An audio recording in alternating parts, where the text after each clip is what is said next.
alien skin munafu nnyo ate mutiitiizi nnyo. Mockery most times is done by people who are cowards. Bw'omookinga Katonda ebiseera ebisinga takolerawo. Oli ku YouTube channel agaliwo tuula kalira emboozi egw'amakerenda. Okola kyatendo nnyo nnyini ddala mukwano gwange atwegasseeko abasiddi omusunsuzi erinnya eryanga agaliwo omukutu kwe tuli mu buufu obufaananako bwebutyo nga sinnakuwa mwami Nsereko Tata Angel kubuuzaako njaga kutegeeza ku ssomero lya Agape Christian School lino lisangibwa Bwama ku Lyekate. Bagamba nti nno ly'essomero mw'osaanidde okuba nti otwala omwana wo ssomero lya Kisulo liva ku kindergarten P1 paka P7 ekikwatagana n'ebyemmere bayina school farm buufu obwo ate nkugambye lya Kisulo kyokka teweetaaga mifaliso ti mwana genda najo ebyo byonna essomero lyagenda maaso n'okubanga libikolako ebyensoma birungi ddala nti n'omwaka gwabwe gwasookedde ddala okubanga batuuza abaana ba P7 abaana abiri first grade bataano second grade ze bagenze maaso n'okuba nti bavaawo nazo mbufu bwe munjaga kutegeeza ku Sula Motors esangibwa Makindye tuka kalenda yisaako emanga waliwo Africa Oil opposite we wali Sula Motors 0779 21 enamba ebo nagikubako ensonga ezikwatagana n'ebyokuguza emmotoka ojja kuba ozinafiiza. Alson Painters UG basiizi balangi 0705 19 buli kikwatagana ne langi ennyumba mpya nkadde oyagala kyusa kalangi wadde kakyali kapya naye oyagala kakyusa oteekeko ak'enjawulo byonna babikolako. Kale olunaku olwaleero nine Tata Angel musajja ennaku zino agira n'avaako mu bya famire nebigere n'obisanga nga bigenzeeko ewalala nebikwatagana n'eddiini tatera kuzannyirawo era ndowooza bwe buufu bwe tunaayitamu oba akatonotono but still nga tukyali ku show eya mwana mulenzi alien skin. Buuza ku muntu tugambe ebigambo.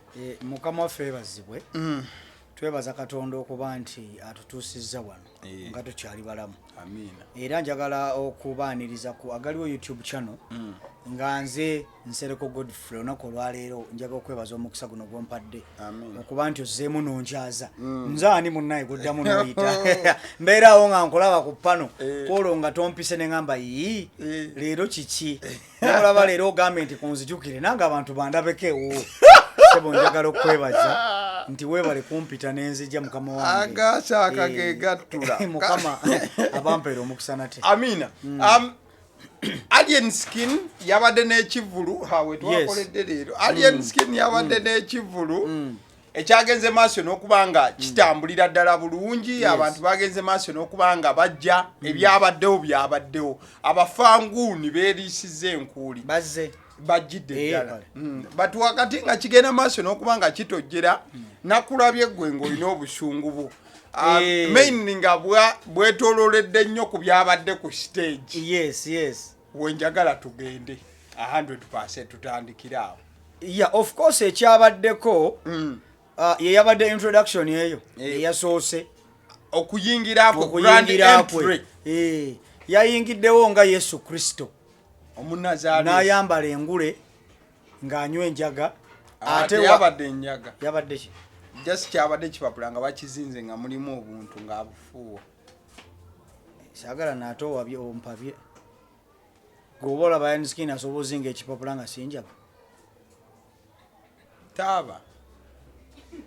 Yabadde n'omusalaba nga mwamulaba ekifaananyi kya Yesu Kristo n'engoye era zaabaddewo olumuzaagala ofaanagana ng'ate wansi waliwo abantu balinga basamize nga bambadde embugo nga balina ebintu bye bakola. Basically ffe nga ffe tuyinza okiyita mockery okumookinga Katonda. You see ebiseera ebisinga ne Bayibuli egamba nti entawo tuzirekere Katonda tetuzirwana. Era kyovola ebiseera ebyo bw'oba weegenderezza eddiini y'Abasiraamu kino nkyogera kaati yesinga nnyo abantu be basinga okulwanira nnyo eddiini ly'Obusiraamu nti nebo leero nerojja n'oyambala ekkanzu yavaayo n'akugamba nti obwo Busiraamu naye nga tamanyi ekkanzu kyetegeeza. ne bwevayo noya olwo munakola ka skit nga nyambadde akagoye abasiramu kale batennyuka kosa kuba buvanye Dubai ng'omuwala akambadde ng'akesibye mu bulago ne wavaayo oli n'antaki nga nagamba gwe akagoye k'oyambadde ako don't attack Islam weesonyiwa obusiraamu nagamba wait a minute so olugoye busiraamu okitegedde so naye naffe bennyini tetulina nnyo kulwanirira ddiini oba obulokole oba obukristaayo oba buki baba bayibuli egamba nti ntalo tuzirekera ani Katonda yazirwana naye lwaki tuvaayo oluusi netwogera ku bintu bino nti everyone yeetaaga okutereezebwa buli omu yeetaaga guidance okuva mu bantu aba bamulaba okitegedde ne tulema ate ebiseera ebisinga bwe tuba ne twogera ku bintu bino tugezaako okuba actually oluusi tuba tetubuulirira n'oyo tubuulirira oli omulala anaatera okukikola tugezaako okuwooninga oli anaatera okukikola tumuyambe nti owaaye don't go that way bw'ogendayo eyo waliwo obuzibu obutera okuvaamu ono ye tumulabye siriimu ono ye amusse naye gwe oba ogenda okwonoona yambala kondomu oba weesonyiwa abakazi oba sooka weekebeze okitegedde byebiseera ebyo nsonga lwaki tugezaako okukola ki okuwooninga abantu n'okubaako so alien ekikola kye yakoze ffe tukiyita mockery okumookinga Katonda mu Luganda simanyi banyiza kinyoya mu Luganda naye njagala nina ebintu byembalengezaako okunoonyereza okubannyonnyola mu Luganda kubanga kugegenya oba kuvoola kanki basomereko mu Lunyaanyimbe kanki manyi nti mockery is an act of making fun of something in a scornful, disrespectful, sarcastic way. It involves ridicule, imitation. Imitation. Yeah, that's what I've talked about. Imitation. Imitation kwe kugegenya. Imitation. Exaggerated gestures. Ngabe wamulabye. Gestures yakoze.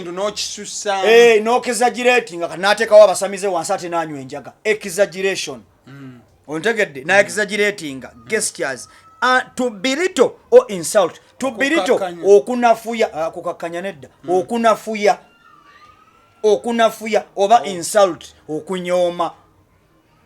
Ontegedde. Mockery can be playful or cruel. Kisobola okuba ekyokuzannyikiriza. Ng'okikoja kyete mu kazannyikiriza. Oba ate mu ngeri enkambwe ennyo. Katonda yakirese mu kuzannyikiriza. Ng'amookinga Yesu Kristo. Otegedde. Depending on the intent or context. Kati wano ye intent yabadde yakukola ki kumookinga mu ngeri eri playful. But wouldn't it be that you got it in your own context? Kakati mukulu. Saagala nnyo obuuza ebibuuzo by'abantu bagezaako kunafuya naawe. Kubanga ekyo kibuuzo ky'ombuuzizza kinafuya. Gwe kennyini video wagirabye. Ogezaako kuŋŋamba nti eyo teyabadde mu ngeri eri playful. Yesu Kristo yali ku musalaba yanywa enjaga. Oba yali mwana wa Katonda kujja kutufiira bibi byaffe. Ogezaako kuŋŋamba kyogezaako kumbuuza nti nze kye nalabye tekirimu magezi. Ogezaako kuŋŋamba nti be nalabye wansi abalinga abasamize nti nalabye bikyamu. Ogezaako kuŋŋamba nti be nalabye bikyamu. Ontegedde bulungi? Ankubuuza. Tokkiriza nkubuuza. Ati nze mpuliriza bibyo. Buliriza byange. Kale. Hakati tuze tulaba abantu abamookinga Katonda abenjawulo benjaga bantu nga babiri njaga okwogera kusigenda kwogera ku bantu bangi nnyo. Kubanga abantu bangi era mubamanyi. Ola mu nsi muno, ola ne Kurhani eyo. Si kirungi givola ya doli mulokole. Byesonyiwe. Gireke. Era waliwo yagizannyira kebyaddi. Gireke togisumbuwa.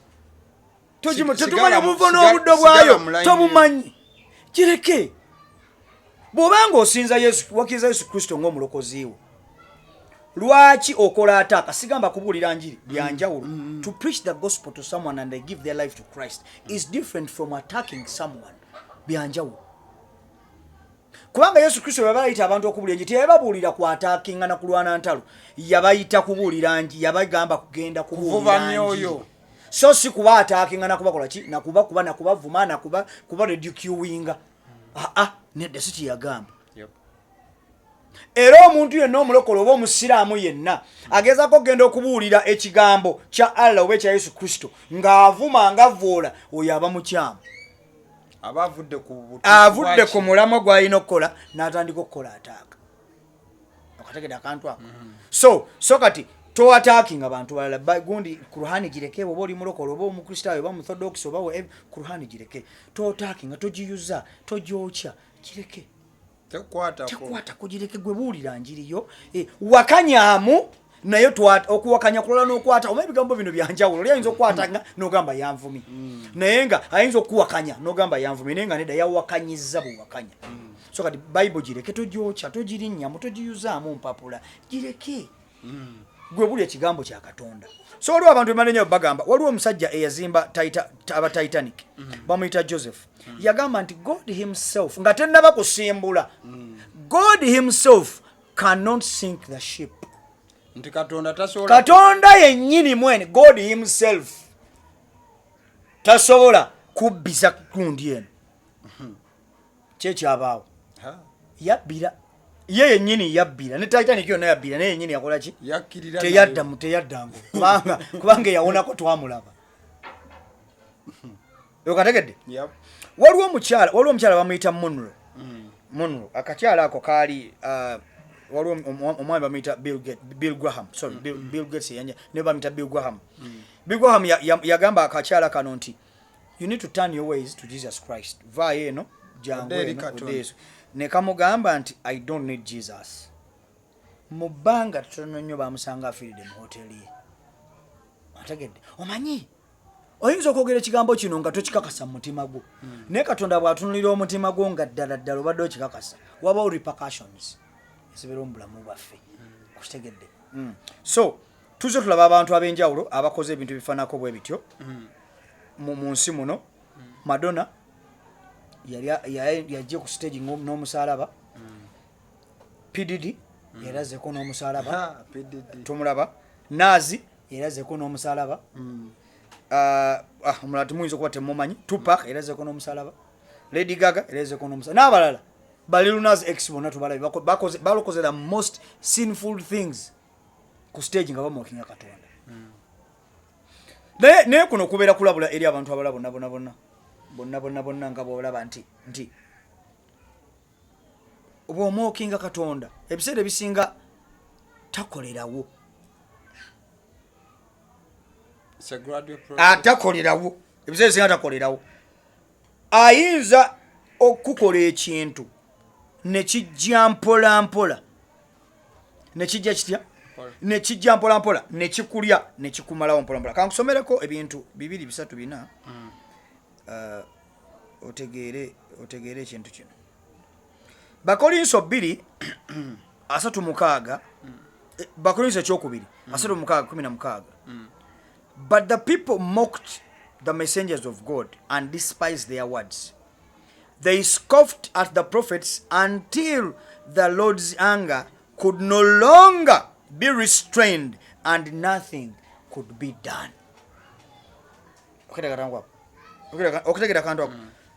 And the Lord's anger could no longer be restrained and nothing could be done. Kitegeeza kyekyo nti bajja kuleka oyimba ennyimba nebaza sitaani yansumulula nti amaanyi g'enjaga bwe ganninnya ku mutwe gagakola katya amaanyi g'enjaga wabeerawo enjawulo omwoyo w'enjaga bw'ajja ku gundi waliwo enjawulo ejja ku nze ojja n'omusalaba but I want to tell you when the Lord's anger is to come nothing could be reversed. Ekiru kya Mukama ekijja tewaliwo kigenda kubeera tewali kigenda kukyusibwa ne bw'oba ofa otya tewali kigenda kukyusibwa ne bw'oba ofa otya. Ecclesiastes 8:11 when a crime is not punished quickly wuli akantu kano people feel it is safe to do wrong. Hello bokola ekibi notakanga nkakuddemu when a crime is not punished quickly people feel it is safe to do wrong. Okategera kantu ako nti goyinza okukola ekintu n'olaba nti you are not being punished quickly. And you think it is okay, I can go away with it. Let me do whatever I do. Let me do this, let me do this. But I'm telling you, anytime you're going to be punished. Judgment is coming. Anytime you are going to be punished. Ngamalirize byawandikibwa. Then tuddeyo ku mockery. Hebrews 10:29. Just think how worse the punishment will be for those who have trampled on the Son of God. Ngakudiremu mu luzungu era. Hebrews 10:29. Just think how worse the punishment will be for those who have trampled on the Son of God and have treated the blood of the covenant which made us holy as if it were common and unholy. Okusooka vuna mu Luganda tukatambula empola. Lowooza, just think how much worse the punishment will be for those who have trampled on the Son of God. Lowooza ku bunene bw'ekibonerezo bwe kinaabeera kwabo abalinnye ku mwana wa Katonda Yesu Kristo, and have treated the blood of the covenant which made us holy as if it were common and unholy. Era abavodde omusaayi gw'endagaano ng'azifu balinga bagamba nti si mutuukirivu. Era tekigwanidde. Lowooza how worse the punishment is going to be. Just think of how worse the punishment is going to be. Ontegedde bulungi? Kirowoozo kijja kwenkana kitya? Kirowoozo nze omusomi wa Bayibuli kino kyawandiikibwa. Kiki? Kyawandiikibwa. Era kyengezaako okugamba abantu abalala ebyo nti yadde ono yabikoze naye ate tubuulirire abalala abagezaako okukola ki? Obutagenda side eyo. Balema ate kugenda side eyo. Osegedde? Yep. Kyenamaze okulaba nti Alien Skin musajja munafu. Babayita batya? Munafu nnyo ate mutiitiizi. Mu luzungu bayita batya omutiitiizi? A coward. Yach is the most cowardly person on this planet Earth. I am telling you. Alien Skin munafu nnyo ate mutiitiizi nnyo. Why? Mockery most times is done by people who are cowards. Because there are some things that they fear. Waliwo ebintu wali olabyeko ekintu olina atya kati mu kutya n'ajerega n'avuma. Naye ng'alina ekintu kyatya mu mutima gwe mu bulamu.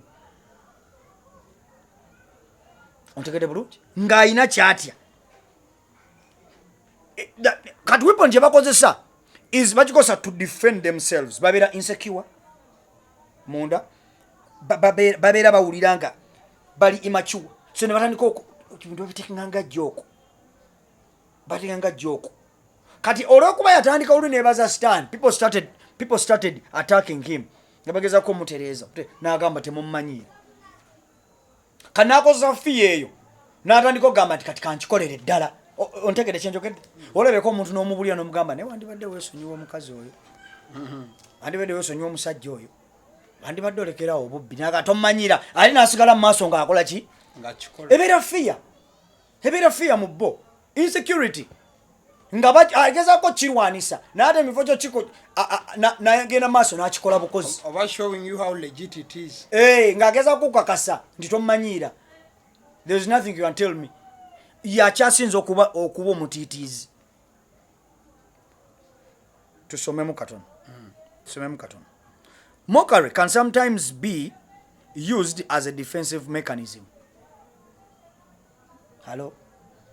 People may use it to mask where insecurity, vulnerability by turning in a situation into a joke. Insecurity. Babeera insecure. Babeera vulnerable. Mu mitima gya babeera vulnerable. Kyova olaba akola ebintu byonna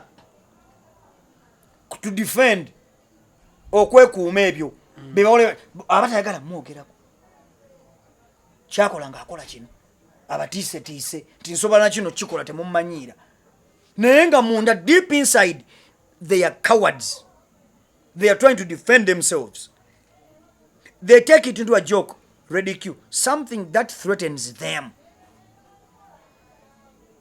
Running away from something that what?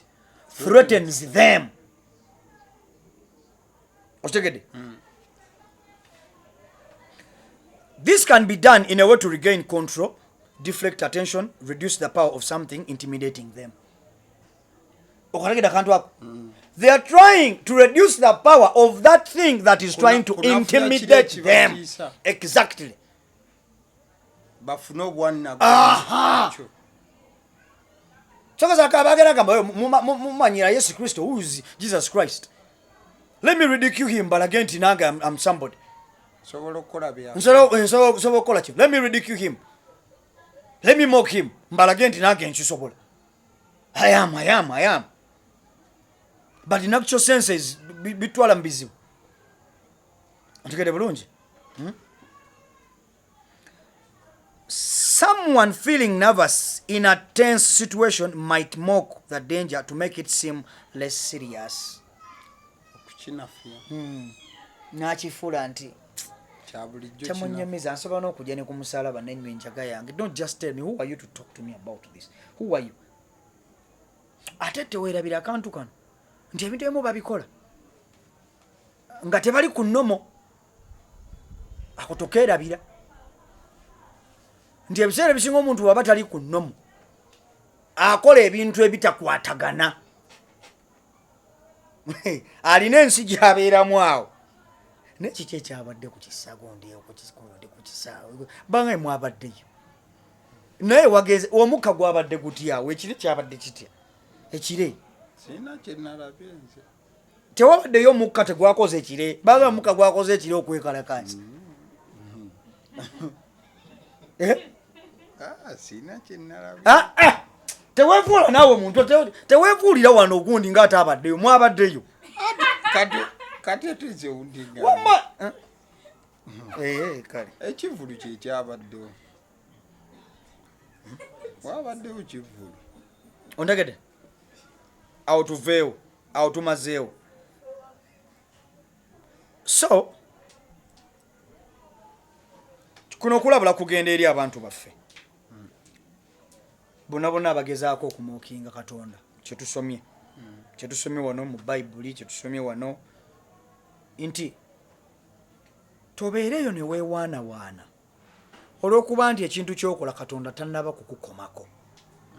Obusungu bwe tebunnakutuukako, tebunnakukomako. Essaawa yonna buli kukomako. Ate ebiseera ebisinga tuyinza obutamanya. Oyinza okumanya gwe wekka nti kino kyenkoze ekyokumookinga Katonda, ekyokuyisaamu Katonda amaaso kyekintuusizzaako kino. Ebiseera ebisinga bonna bamanya. Nakakiripu kaliwo ku TikTok. Omukyala yagamba I don't need Jesus. Ayina ekigambo kyayogera mbagirawo n'agwa n'azirika n'agwa eri teyaddango. Genda ku TikTok otapinga people who mocked God. What happened to people who mocked God? Genda okalabe. Yali yakoogera bayamala okwogera oba she was a comedian. N'agwa eri. Seera ebisinga bigira mbagirawo, seera ebisinga it's a gradual. Nga bulabe tusomye mu Bible. You don't know. Tomanyi, olunaku lwona tolumanyi olunajjira. Waliwo nabadde nsoma something controversial. Nga kigamba nti ebizibu byonna bifaanagana. Abamookinze Katonda ebizibu ebafuna bye bimu, n'abantu abakkiriza Katonda bonna bafuna ebizibu byonna biba bizibu. Naye tulina okumanya ekintu kimu nti ekizibu kya Katonda ng'omwokinze Katonda kiralamu. Waliwo omusajja envunyu gwe zaalya mu Bayibuli omwo oba ye Herode. Envunyu gwe zaalya